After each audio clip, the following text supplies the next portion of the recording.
I was able to screen this with my 13-year-old daughter. And this interview was supposed to be with her, and she had something come up at the last minute that she couldn't make it. So she is heartbroken because this is Big Hero 6 is one of like the 2 most watched animated films in our house. And oh, that's wonderful. so she has seen it, countless times. So this is her question for you, not mine. So even though she's not here to ask it, other than Big Hero 6, what's your favorite animated film? Oh, wow. What's your daughter's name? Her name is Arlen. Arlen, that's a great question. My favorite animated film. Wow, there's so many. I think maybe Toy Story. All right. Might be right up there. I think The Incredibles is fantastic. Wow.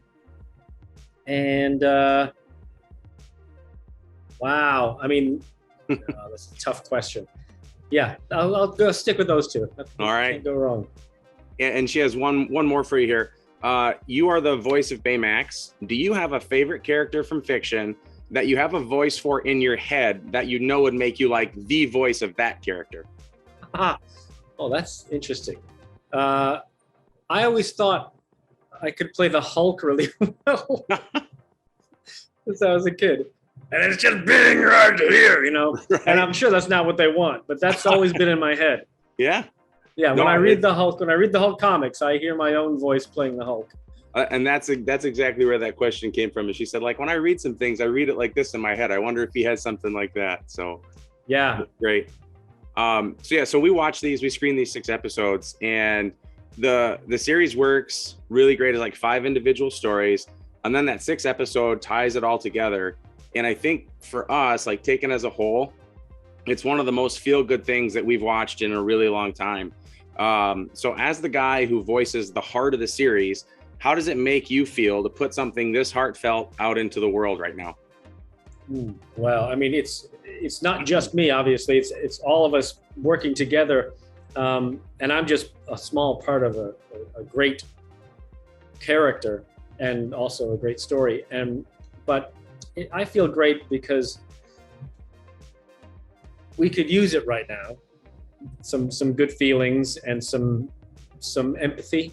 Mm-hmm. And some joy. So I'm very proud to be part of something that is kind of universal in its humanity.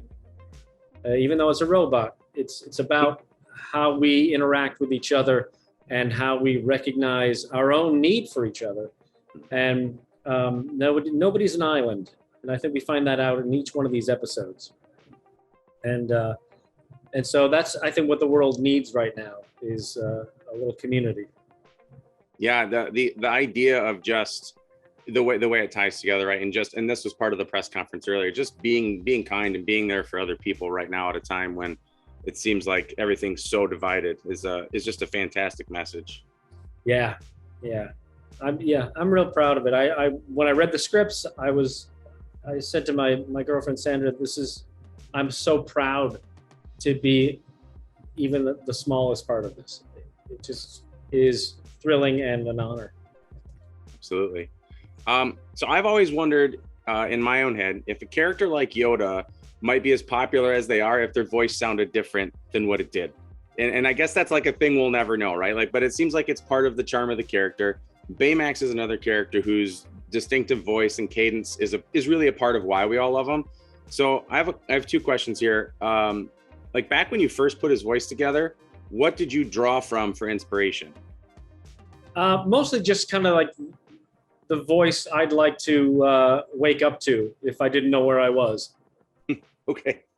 Just assuring and calm and ready with help. So that is like a really good bedside manner for a doctor or a nurse. Mm-hmm.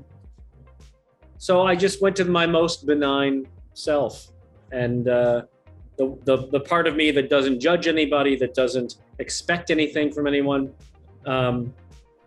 and just is available. And that, my voice is here, and I just kind of like softened everything, softened all the corners of my voice, mm-hmm. until it became, somewhere in here. So that Baymax is just like a vocal hug.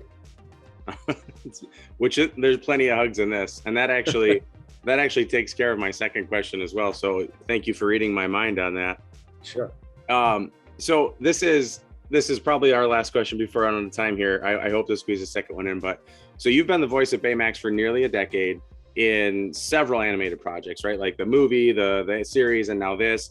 Last year, there was a rumor that Big Hero 6 might make its way into live action, like a Marvel Studios project, and that rumor was debunked. But if that day did come, you'd have to get back in studio for that, right? Like you'd have to bring him to live action. I'd get in the costume for that. I'd get in the big rubber suit and inflate it and walk around. Absolutely. Because I'm a big Marvel nerd, and I think all those movies are fantastic. So to step into one of them would be incredible. Yeah, I see you on the Marvel Entertainment Twitter account hanging out with those guys quite a bit. All right, I'm gonna squeeze this last one. It's an easy one. So this series was so good. What are the chances of us getting more Baymax in the near future? Well, write your congressman. I don't know. We're going to see the results of this one. No one's talked to me about another series, but I certainly welcome it. I love playing the character, and I love exploring San Francisco and Baymax's relationships. So I'm all for it.